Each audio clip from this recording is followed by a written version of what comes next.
Intention is the purpose, okay? The purpose of who you are, what you do, your experience, that is intention. That helps you build your intention. The function is how they're going to help you make your life better. How is it going to improve your day to day? What is the purpose behind it? So that is the function. That's how you create and you brand your offer, your product, because you're going from the purpose of why you decided to start this product and sell this product to the function. So you connect intention with function.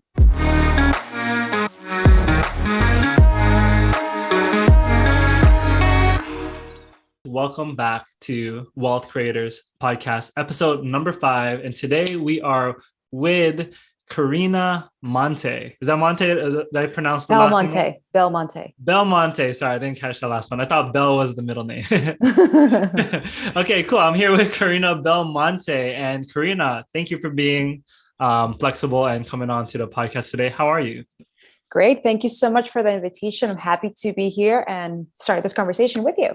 Yeah, awesome. Yeah, again, so this podcast is just it's for entrepreneurs, more specifically people who are just starting up, and we're just here to give them tips and tricks on like how they can start their business and get started with turning their passion into profits and making some money and obviously probably getting to that financial freedom that everybody wants to achieve, right? Okay. So, I mean, Carina, so I guess you can just really introduce yourself and what do you do? And how's everything been? Okay. So first of all, again, thank you so much for the invitation. My name is Carina Belmonte, and I'm a personal branding coach and creative entrepreneur. My journey I started years ago in video production and post-production. So I have a lot of experience in editing, lighting, cameras, all that. But then suddenly I decided, and I think I shared it yesterday in a reel, that I wanted to make a change. I wanted to use what I have learned through video, branding, editing, all that to help other entrepreneurs understand better the concept of content creation and branding. So that's one, I pivoted into personal branding coaching. And of course, I said to myself, I'm a creative entrepreneur because I'm a creative person that loves business, that loves connecting. And of course, as everyone here that wants to start a business, you want to be financially free and do what you love and have a profit from it, correct? Yeah, that's no, what we want. 100%. I mean, that's the goal. That's the dream, right? Yes. Cool. So you said you started in the video production and what did you say? Post-production editing. Post-production editing. Okay, cool. So is that, you went to school for that, or is that just something? Yes, I went from school after I learned it. I learned it when I was interning for CNN. And another channel that is called Univision is more in Miami. So I interned there for 2 years in CNN, 2 years in this one called Univision. And there they taught me about editing, about production, pre-production, cameras, all that. And while I was in college, I already was ahead because I have learned all this. And then when I came here to Miami, I had already a broad knowledge about Final Cut, Premiere Pro. And it was really easy for me. I really liked it because I have always loved the behind the scenes of movies and how movies are made and all that. So my dream was always like working Hollywood, the behind the scenes, all the sets. And that's why I got involved in this production part. Okay, got it. So originally you're from where? What's your... Venezuela. Oh, you're from Venezuela. And so you're from Venezuela and you immigrated to the US? Yes, been here 11 years. I've been here 11 years. Okay, cool. So 11 years, and I guess you went to high school here, or you? No, I went to high school in my country and I came here to college. I did 2 years and a half. It was an art institute. So it's like a master, but it's a short master, 2 years. Okay. So I started there film and also video production. Got it. So you finished high school in Venezuela, immigrated to the US. Yes. And you went when you were interning. This was where were you interning? Were you? Okay, based? I was interning in my country, but you're interning in your country. Yes, I interned, and I interned here too. But here I interned more in productions of commercials, movies, all that.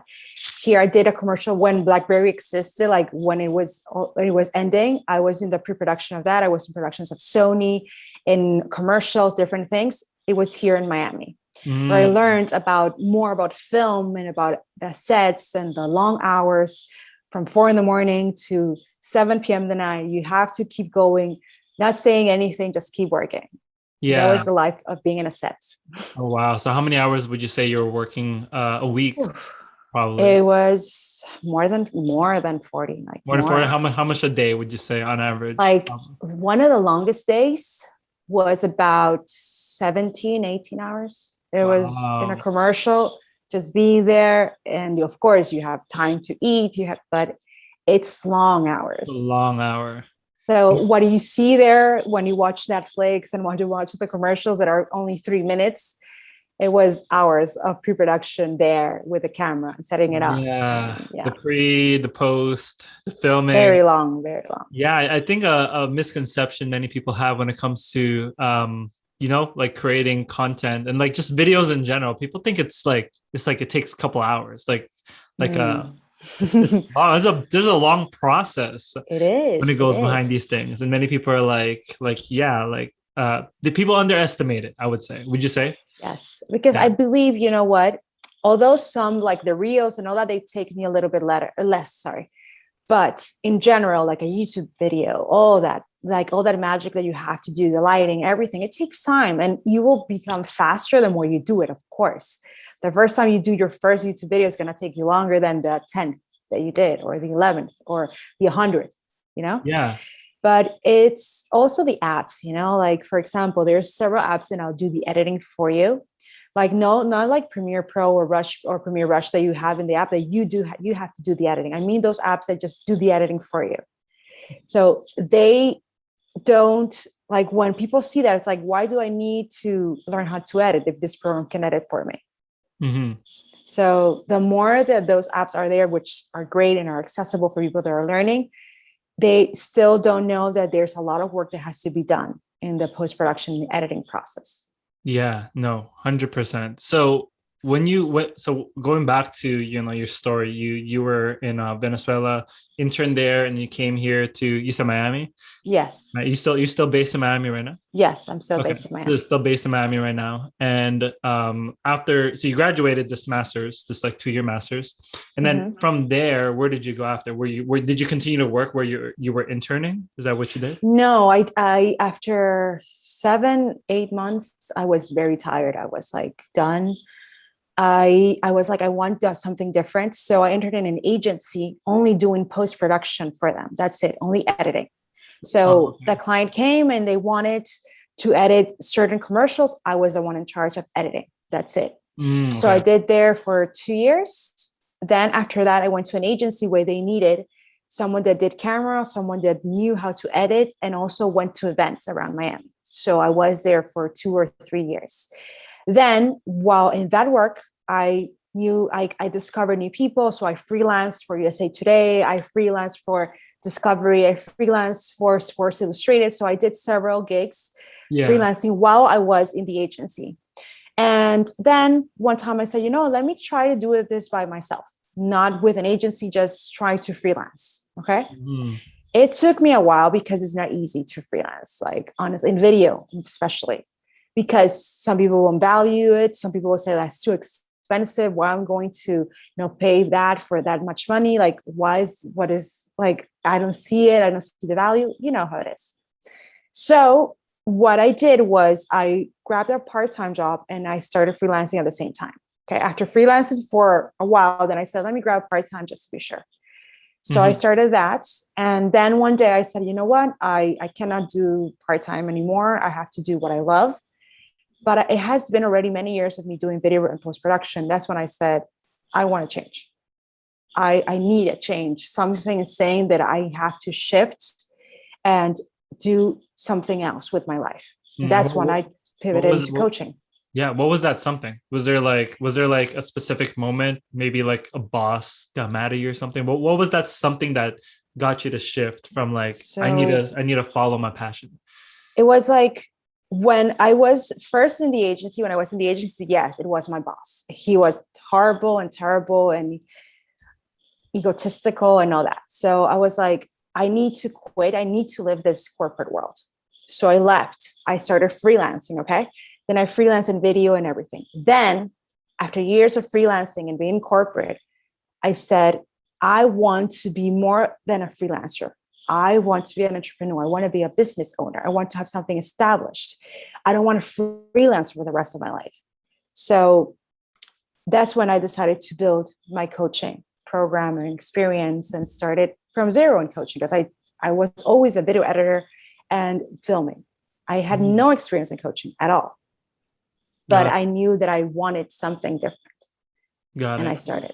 Was there a lot of people when you first started looking for your help, like in terms of branding and whatever, or it started off slow? It started slow. They were interested because I also had to learn how to, the coaching world. I didn't want to be like one of those coaches that just is 1 month with a mentor and immediately they consider themselves a coach. They start charging and then you don't see the results. Yeah. So, that exists. That exists. So I wanted to gather my experience. I wanted to learn from the best.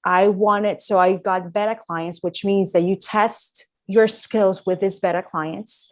You test how it is, if they understand, if they need something. So you test. And I did like 3 to 4 months of testing, changing my program, adjusting it, seeing what I can do better, seeing what type of clients I can work with, which ones are not the best, which ones are willing to invest. This beta stage is always important in anything that you're doing, because it will give you not only skills, but also you're going to learn about yourself. Like, maybe I cannot handle working with this person. Oh, but yes, this one. And you learn. And after you feel that you have a little bit more knowledge from the moment that you started, then is when I suggest, as a coach, start, building something, start building a name for yourself, start putting your expertise, doing a masterclass, all that, because all that skills are going to help you be a better coach and a better entrepreneur. Yeah. And so like, how long would you suggest someone be in the beta stage when they're getting started? Obviously, we know that doing some sort of like beta program is a good way to start, but how long would you suggest someone stay in that beta stage? So it depends completely on you, but also is that some people won't leave the beta stage because they feel they're not confident enough. Okay. That's one thing. But my suggestion is the following: give yourself a timeline. Say, I'm going to be in the beta stage for 4 months. I'm going to test. I'm going to write everything down, see what mistakes I'm making, do all that I can in this 4 months, all that I can. And when I know that I have more experience from the time I started from now, I'm going to start putting a better price point for myself.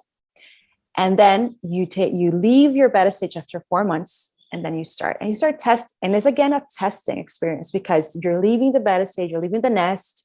And now you're like, okay, I'm going to charge 1,000 for this 30-day program, an example. And you test it and see, and maybe you will get some leads, maybe you won't, but you already took the leap. And the less you expect for 10 people to sign up to your program, the better it's going to be for you, because you won't be disappointed. You're just going to be like, okay, let me execute. What happens. I will learn from this. It's changing your mindset, honestly. 100%. So would you say, like, especially for startup entrepreneurs, people starting, would you say mindset is a huge component into success?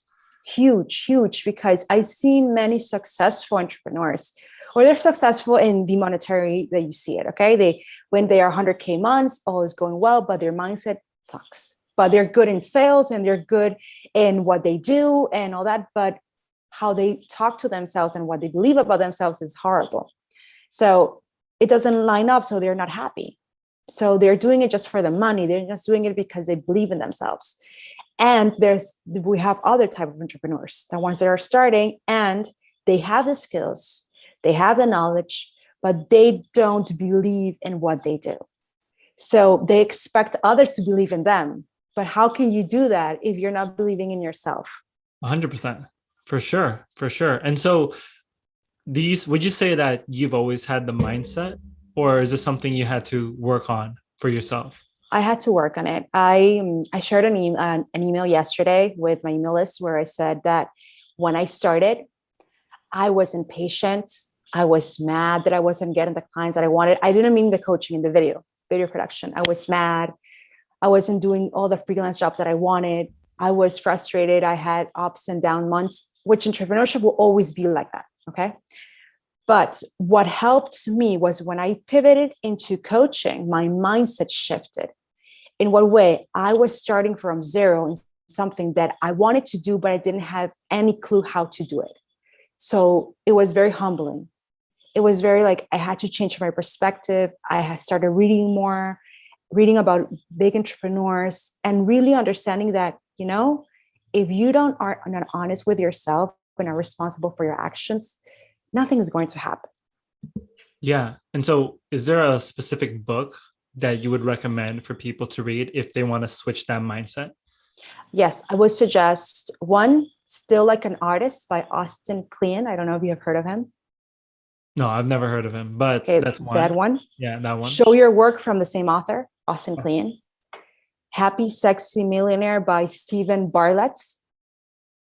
Is a very good. When I read the book, when I read the title, I was like, okay, what is this? But then you read it and you're like, oh, okay. It talks so much about mindset. It has nothing to do with the title. Honestly, I had like my preconception of the title. It's like, okay, it's going to teach me to be a millionaire or what? But when I read it, it was like, this is good. And Atomic Habits. Yeah, incredible. Atomic Habits. I've heard of that. Incredible. Read a summary, but never read it in total. So we talk about mindset. You talked about habits. Let's go into habits. Mm-hmm. What do you think are like, I know this is kind of out of the blue, but like, what do you think are like 3 like important habits or routines? Let me rephrase that again. What are 3 important habits for startup entrepreneurs to like start doing in order for them to become successful? Okay.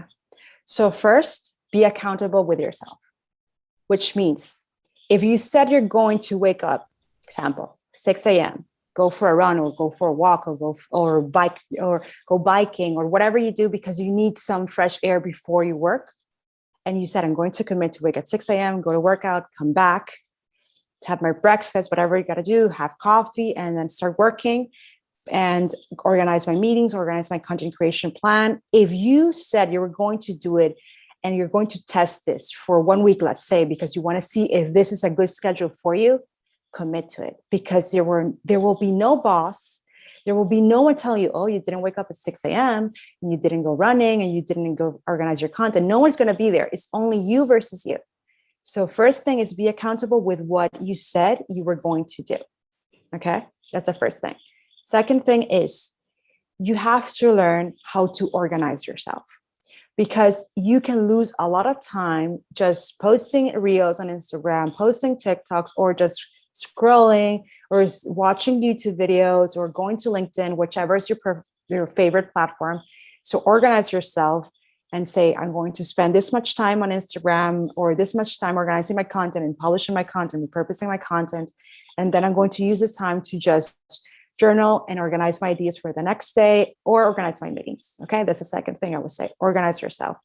The third thing is that it's very important is you have to be patient with the results, which means nothing is going to happen overnight. But what you're in control of is your actions. If you put this amount of effort, okay, you're going to get this amount of results. If you put small time actions and effort, small results, correct? So it has to be a balance of what do I want and what results do I want to get from this. So be patient, but be persistent as well. So those are my suggestions. Okay. And so when we're going back to accountability, I know, especially for me, and honestly, no one's perfect. And obviously, sometimes we hold ourselves accountable and, we don't follow through. That's true. So, yeah, and it's true. Like it happens with everybody and anybody starting. This is super important to hear. But what would you say is like, what do you do to hold yourself accountable? Is it just you saying, hey, I'm going to like, if I say I'm going to do this, I'm just going to do it? Or is there something you do, some sort of routine, or do you have an accountability group that you're part of that holds you accountable as well? I have my own routine, for example, and I look and I test different routines because I don't believe people should say you have to wake up at 5 a.m., crush it and do whatever. No, everyone has different routines. It doesn't matter what time you wake up. Okay. What matters is the hours that you have, how you use them. I will always say that. I don't like people when say you have to be those 4 a.m. group people that wake up and do whatever. It's not that. So my routine is the following. And how I hold myself accountable, because I said to myself, okay, if I want these results, I have to do this. So let's test it. So wake up at 7 a.m., go for a run, come back, have breakfast or just a coffee, and then start working. And I strategize the day. Now, what I do to have an organized week is that on the weekends, maybe Saturday or Sunday, I organize the rest of the week and say, okay, I said that on Monday I was going to do this. I did it, great. On Tuesday, this. On Wednesday, like that. Is every day perfect? No. Sometimes it's Thursday and I'm so tired. I'm like, I have meetings all day and I'm like, and I end my day at 4 p.m. I did it because I'm tired and I knew I work a lot and I deserve some rest. So I do it. What I want people to remember from this is, please don't compare yourself to others who are saying, wake up at 4, wake up at 3, you finish at 12, or if you're 9 to 5, then you have to do 3 more hours of whatever. Adjust what you want to yourself. Be honest with yourself.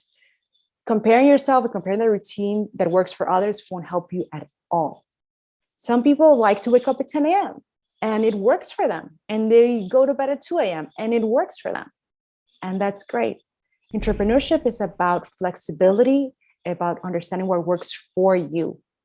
Okay. And test other routines if you want to, but don't grab them because The Rock has that routine or Mark Wahlberg has that routine, you know?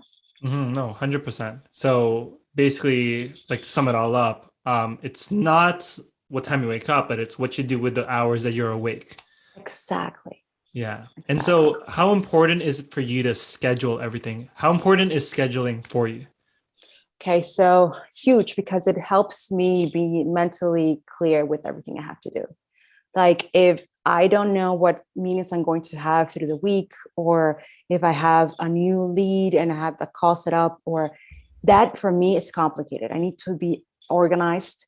So I feel that I am being strategic and that everything's moving smoothly. And that way I don't have to be like feeling anxious that things are not working. So yes, in my case, I like to be organized. I like to know what everything is going on. And of course, what you have to learn as an entrepreneur, the uncertainty will always happen. Maybe you have a meeting with a possible lead and they cancel because it has happened. Just get over it, breathe, keep moving. You still have things to do. Just be prepared to uncertainty when you are working as an entrepreneur. And a so suggestion. Yeah, and that's awesome advice. And so when it comes to you scheduling, do you use a specific program to schedule? Do you use like Yes, Google Calendly. I like Calendly. I like really Calendly? do. Yeah. I really do. Yeah. And there I can put like different meetings that I have. For example, I have the first one-on-one meeting that we're going to get to know each other. Then another meeting for us to lock everything that we have to. Then another meeting for you to select how we're going to have the calls, to schedule calls. And then I have one for my group coaching. So I have it organized. I really like it. So someone suggested it to me and I liked it, and Calendly has changed a lot. So I really do.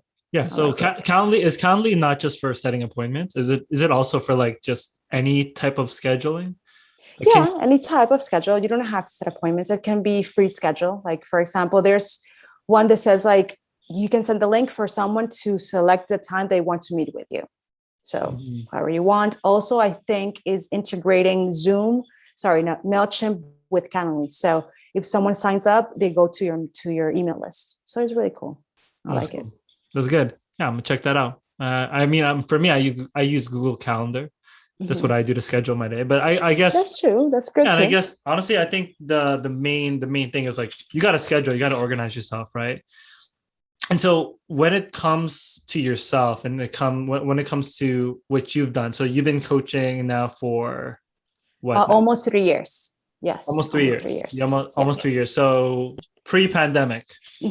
I started pre-pandemic and like a few months pre-pandemic. And then I got I really wanted to understand more about coaching. It was through the pandemic that I was like, okay, let me understand what is the art behind coaching, because I saw so many people saying, I'm a coach. I'm like, okay, but what is a coach? I wanted to really learn and understand, not to just be, someone else. No, for sure. Basically it. And so when it came to coaching, you did this beta program just to test out your skills, because obviously you had the you had the skills already because of the things you did in the past. But you're someone who just doesn't want to just go out there and say like, hey, I can help you. You want to first see if you're able to do that. That's why you start the beta coaching group. Yes, Right. yes. And I so, independently like coach, like I said, beta clients. Yes. mhm. And so would you recommend anybody who's like in the service-based business, they always start possibly a beta coaching? Like you mean if I would recommend any, like you mean what fields in coaching you mean in general? Yeah. And just in general with like, with people who want to be coaches, right? Or Okay. anybody, any coaches listening to this, if they want to be a coach, would you always recommend starting with a beta group? Yes, honestly, and it depends. You can start with beta clients or a beta group, like you said, a group coaching that is a beta group. Depends on what you want. But yes, honestly, don't jump into I'm a coach, I'm certified, I can do everything and I know everything, because Yeah. you're going to crash and burn. So it's better to test it, and also because of yourself. And remember, every time you go to Instagram, TikTok, YouTube, you see a lot of people saying, I'm a coach, I'm a coach, I'm a coach. This is my free program or free masterclass, whatever. So at some point, everyone becomes like the same. Like it's always the same. So use the beta moment to understand who you are. How do you want to be known for? How do you want to become unforgettable? Use that time to learn which skills do you have that other coaches or the creators or the producers don't have. It's not just about the money, it's about learning about yourself. That's my suggestion. Got it. And when you learn about yourself, you can better like separate yourself from the people who do the same things that you do. Right. Exactly. Right. And so, Exactly. like, what are some tips for individuals and just any business in general? What are some tips for individuals who are saying that their market is saturated? Do you believe that? Do you believe that there are markets that are more saturated than others, or do you believe that anybody can become successful in any market? That's a good question. So yes, of course, there is a lot of coaches, a lot of producers, a lot of content creators, a lot of YouTubers. We all know this, right? But one thing that is certain, not everyone has your experience. You have lived a life that no one else has lived. You had failed in ways that no one else has failed. They have failed differently. So that's what matters. So you have to gather who you are. What do you want? What do you need to get what you want? All this information. Ask yourself these questions. I think I put a video about it. And understand what skills do you have and in what ways you can improve to gather more skills. One thing that I would suggest, if you're starting as a coach, a creator, a YouTuber, go and investigate the market. Okay, what skills do these YouTubers have? Okay, this one can film, this one does drones, this one does this, blah, blah, blah. Okay, what do? I do this and this and this. What skills do they have? They don't have that I can build for myself. So think about it. And how can you do it differently? And also, that's when branding comes in, because branding will help you stand out in a different way. How? By sharing your story, by sharing your experiences, by doing interviews like this. It will help you because it will help you share your voice with other people. And then they will say, oh, I want to work with her or with him because I relate to their story. Mm-hmm. That's how it is. So would you say branding has a lot to do with your story? Is that what is that? Yes. How would you define branding? Okay. Personal branding is sharing your values, your experiences, and your failures to a community.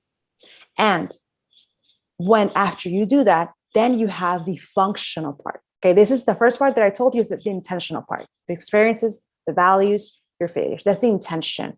That is how you develop your purpose.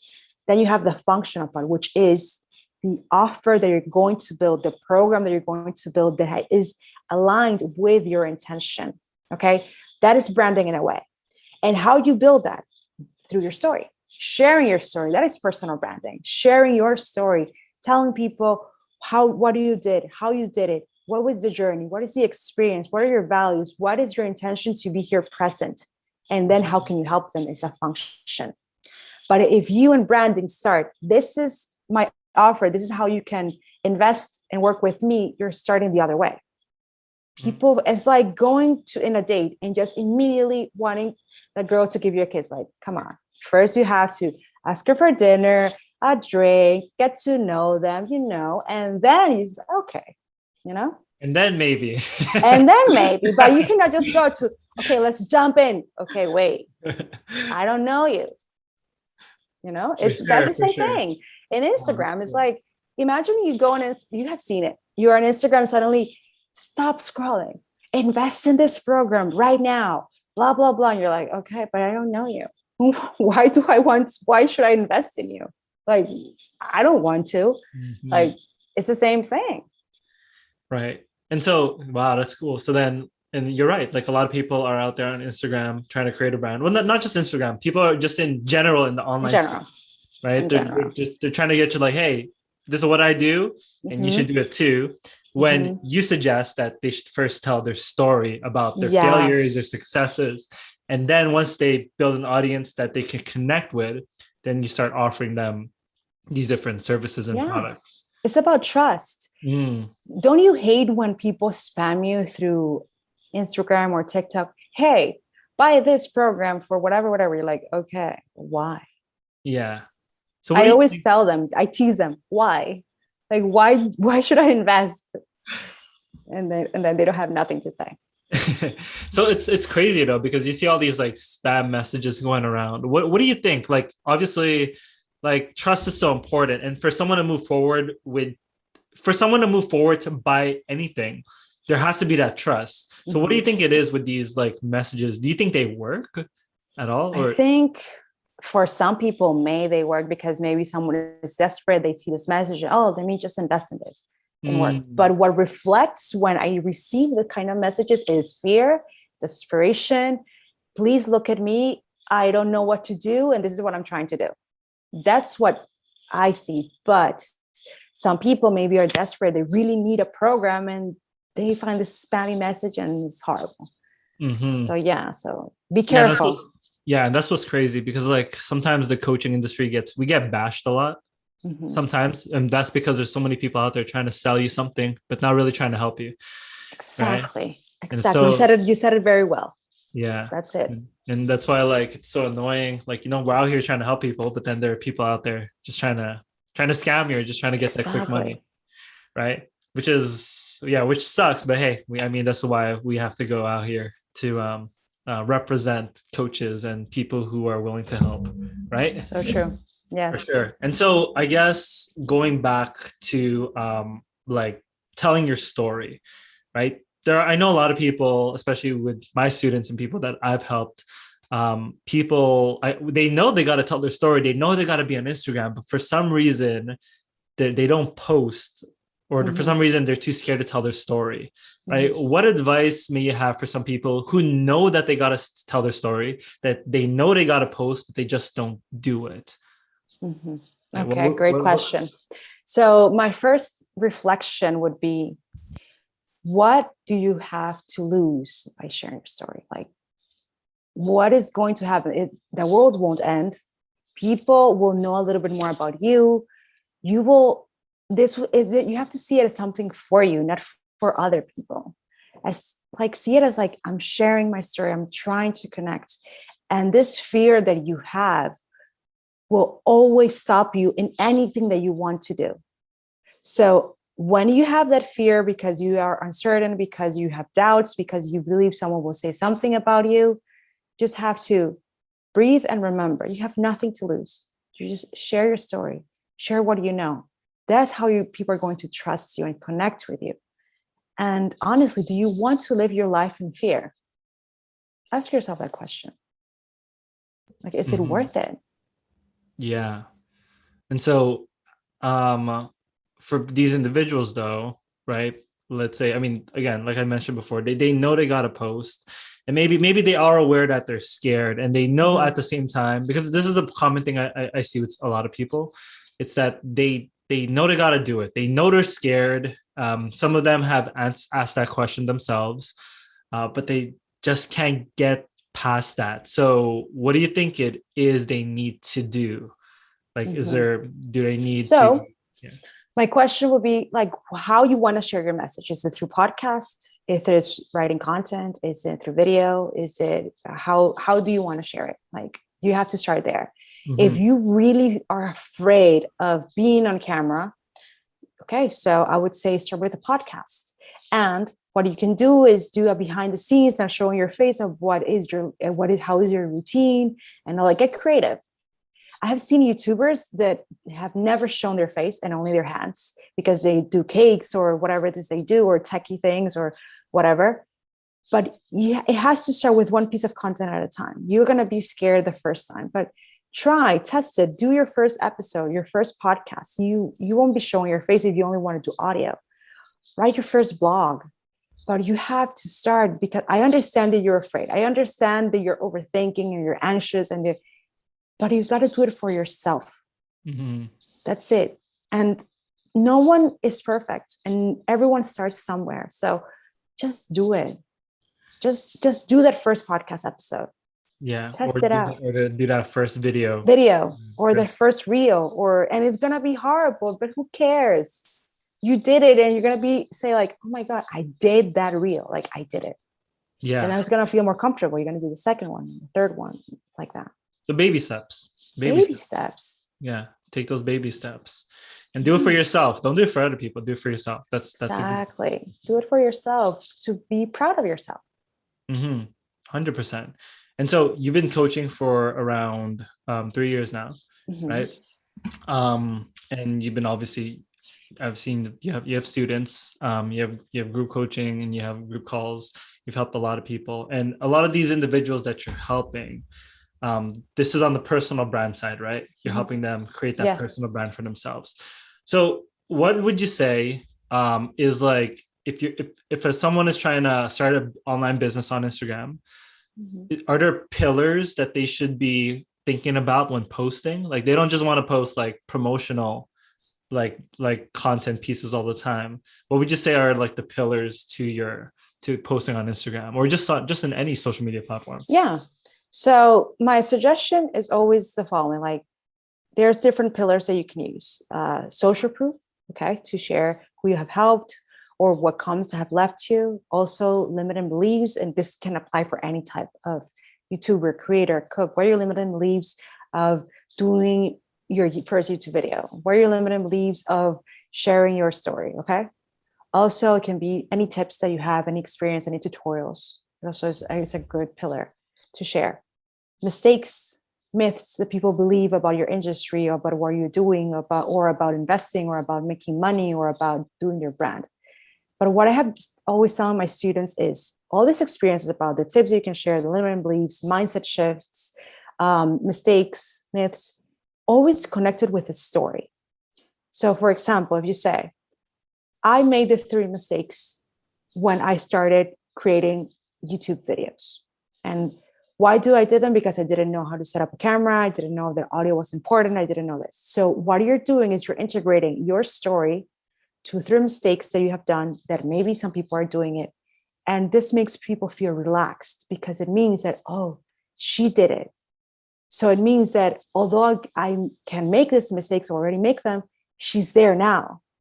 So it makes you relatable. It makes you like, okay, so I feel better that, okay, I have to learn from these mistakes.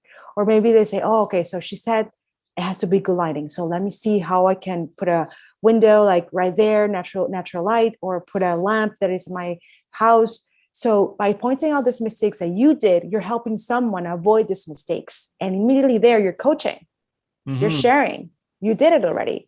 Or saying, these 3 limiting beliefs stopped me from accomplishing my dreams until I did this and this and this. So you explain your limiting beliefs. This is what I explain in a story.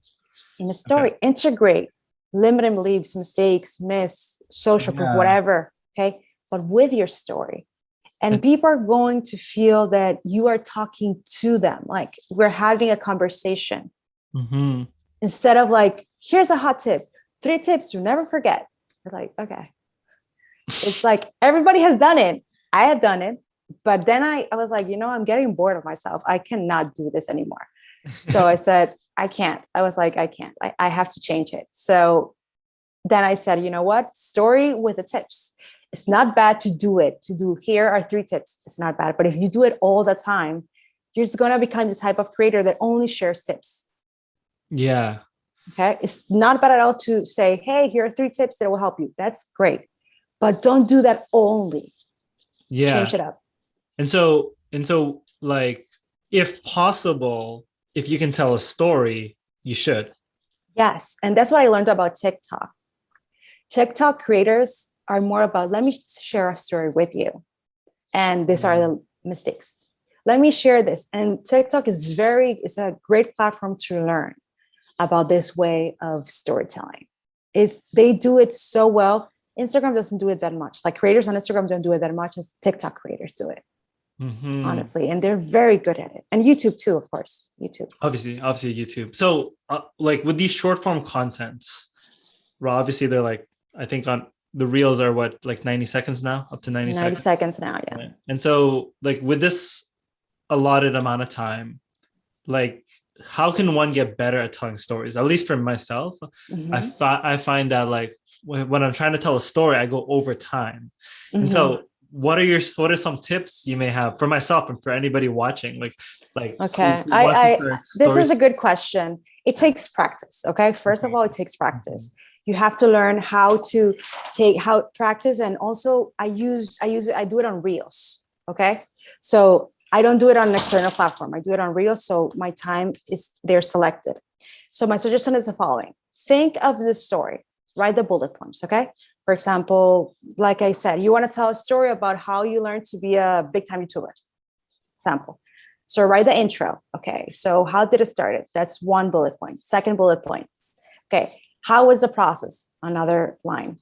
What was that huge thing that helps you become this big time YouTuber? Write it down. And end with saying, okay, and this is where I am right now. So you have 5 to 6 bullet points. Now you have to share them in a way that you're talking to someone. So I'll give you an example. It's like for this.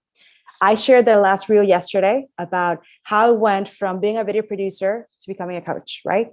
So I practiced first, like talking to the mirror, like, okay, I'm going to share the story, how I'm going to share it. Let me see. And I was like, I'm going too long.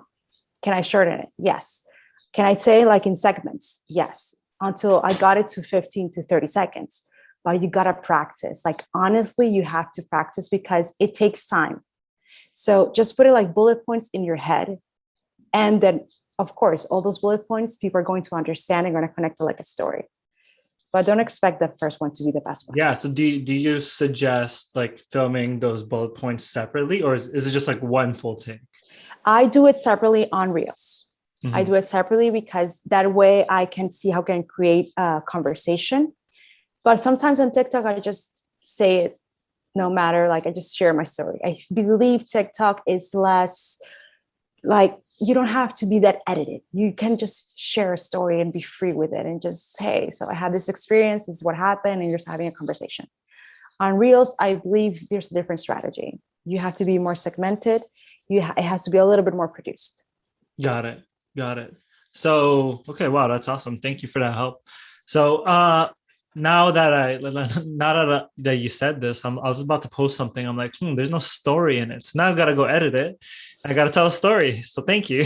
No, but it's like, look, it's not bad if you're going to share tips. Not bad. But don't become that creator that when people go into your page, YouTube, whatever, he only shares tips. Yeah. What else can you share with us? Like, tell us a little bit more about who you are and what inspired to create this content. Like, tell us a little bit more.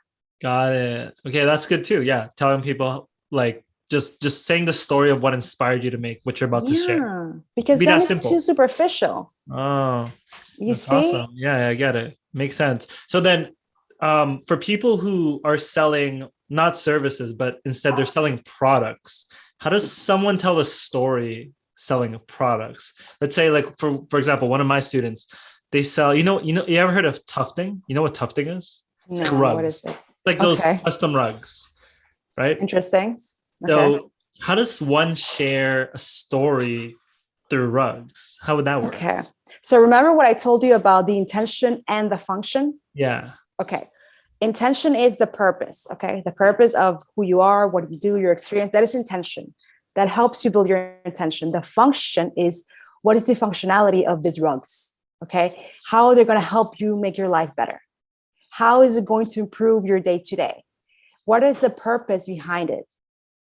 So that is the function. That's how you create and you brand your offer, your product, because you're going from the purpose of why you decided to start this product and sell this product to the function. So you connect intention with function.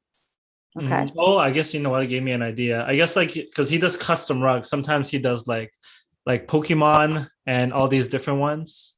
Okay. As I was saying, while you were talking, you gave me an idea. I guess if he's like posting, I mean, he's creating a rug, let's say a Pokemon design. I guess he could tell a story of why he's making that specific design, right? Exactly. Like, why did he choose Pokemon?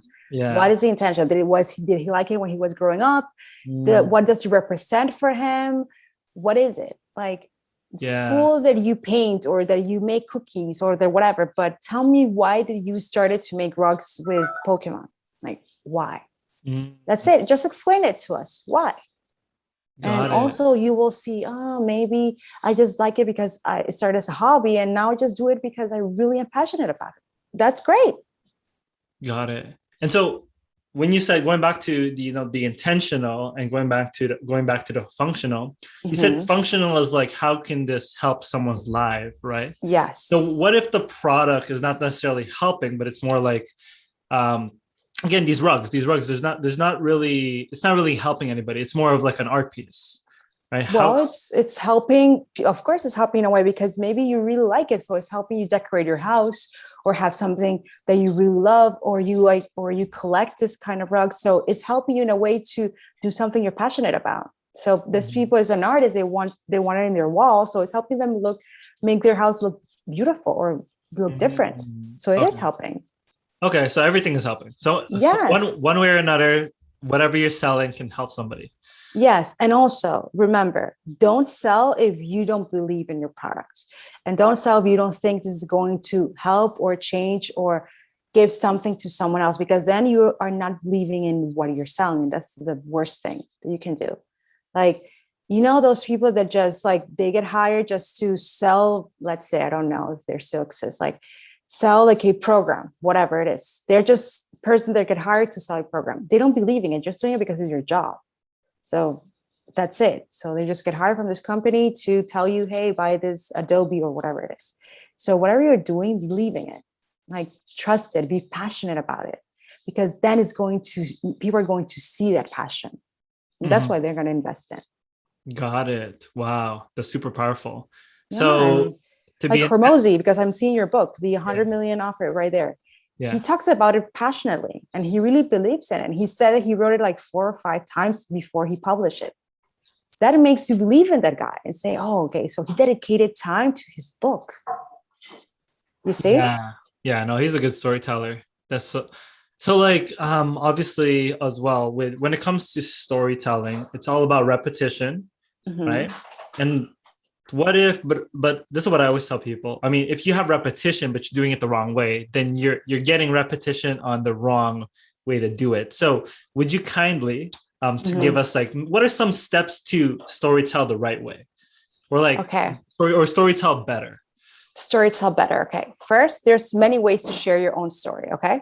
One thing. Also, it's not bad to repeat the story again and again. It's not bad at all, because let's give you an example. Gary Vaynerchuk. Okay. He repeats how he grew up in Russia and then he came to America and he went to New Jersey and then New York, and he repeats it again and again. But he repeats it in a way that people are, okay, I already know your story, but many people haven't heard it. So they need to hear it the same way.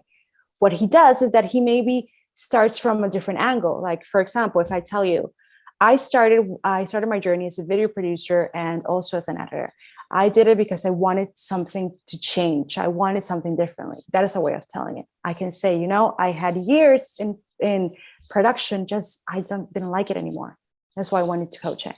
But it has to be a repetitive storytelling, and you will always have a different intention every time you share it, always.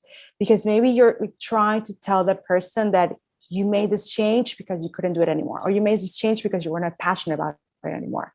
But it's the same story, but with different angles. What I'm saying. Got it. Okay. So you can tell the same story, but in different angles. And it's okay to be repetitive. It's okay. And it's okay to be repetitive because, there's going to be new people that are going to find you, and they got to know what your story is. Right. Exactly. Wow. It is important because That's the way people remember you. That's the way people, oh yes, I know Gary Vaynerchuk. He was the one, he's that guy that he grew up in Russia and then he went to New Jersey. Yeah, I know that guy. But you know him because he repeats it again, repeats it again, repeats it again. And he says it because so also to tell people that he grew up humbly and he came from nothing. So people don't think that he was an overnight success. It took him a while. Hormozy does the same thing. I heard his podcast and he came with he's from a single dad and he grew up, his dad didn't believe in him but he believed in himself and he did it and he made it happen. Yeah. I remember because he has said it so many times and now I remember. Got it. Yeah. I've never listened to his podcast, but I do watch his YouTube videos. That's how I consume my content from him. I like him. Layla, the same good. thing. His wife, the same thing. Yeah, they're amazing. They're amazing. I really do. They're model entrepreneurs. Yes. So that's awesome. So I guess with your business, I guess what's the next step for you? What do you think is your next step? What are you trying to accomplish? So what I'm trying to accomplish is that although I have my clients one-on-one, which I really love and I'm passionate, I will never stop doing one-on-ones. I want to have a bigger program, but what I mean bigger is that it's known, not that more people. I like exclusivity. I like groups that are 10, 5, 6, small groups. I want to help people in a small setting elevate themselves through personal branding. I am not one of those coaches that wants 100 or 1,000, which is not bad, 1,000 clients at the same time. I prefer small classrooms, small Zoom calls to offer the most value they can in the month, 3 months, 4 months they are with me. That's the next step. Keep growing that system of group coaching that is exclusive. That's what I want.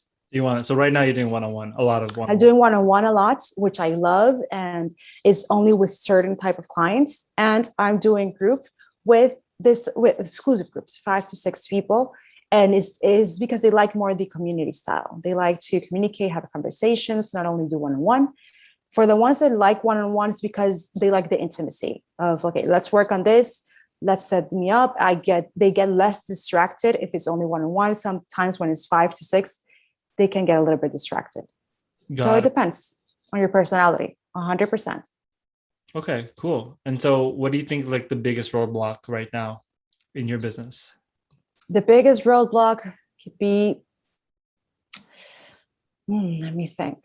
Maybe sometimes is being more selective with the clients that I work with. Okay. And I had to learn that. Because sometimes, although they want to invest and they want to go all in with you, sometimes they're not the best clients for you. Sometimes, okay? Yeah. Maybe you're going to get a problematic client and you don't want to. So that is one thing that I am being more, and that is a roadblock that I had to overcome, more exclusive with the people I work with. Because it's not only their time, it's your time as well.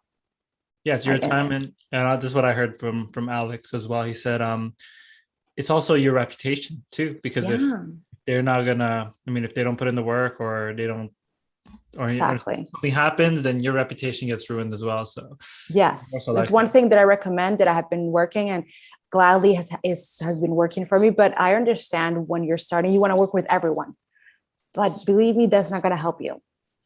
It won't help you. You will feel frustrated. You will feel tired. And some clients it's not that they don't want to improve. It's that they mentally are not there, to overcome it's not on you. Many coaches blame themselves. Oh, I didn't help my client overcome this. Sometimes it's not you. It's that if the client's not open to change, nothing is going to happen. So don't blame yourself, honestly. As a coach, I will tell that. Don't blame yourself. It's part of the journey. Yeah, no, 100%. 100%. Well, Karina, thank you so much. Appreciate your time. But before we go, where can people find you? Yes, on my Instagram account under my same name, Carina Belmonte. You can connect with me through there. On YouTube, I'm under the same name. On TikTok, I said the same. And my Instagram, you have the link up there to connect with me, carinabelmonte.com. There I am. You can seek for me, ask for information, anything that you need. I'm right there. You have anything for free that you have? Yes, I have a free guide where you can download when you go to the link in my bio on my Instagram. It's called 4 Ways You Can Learn How to Stand Out Through Your Story. So that's a free guide. You can go right in, put your email address, and you receive it immediately. There you have it. Awesome. Well, thank you so much. Appreciate your time. Thank you. And having this conversation with you. I learned a lot for myself and for anybody starting entrepreneurship. Definitely go follow Karina. She is amazing at creating content, and definitely download that free thing. For sure, I'm going to download it for myself. That way I can. Just grab it. And it's 4 steps that will really help you start understanding the art of storytelling. Awesome. Well, thank you so much. And this is it for episode number 5 in the Wealth Creators podcast. We'll see you next time. Bye-bye.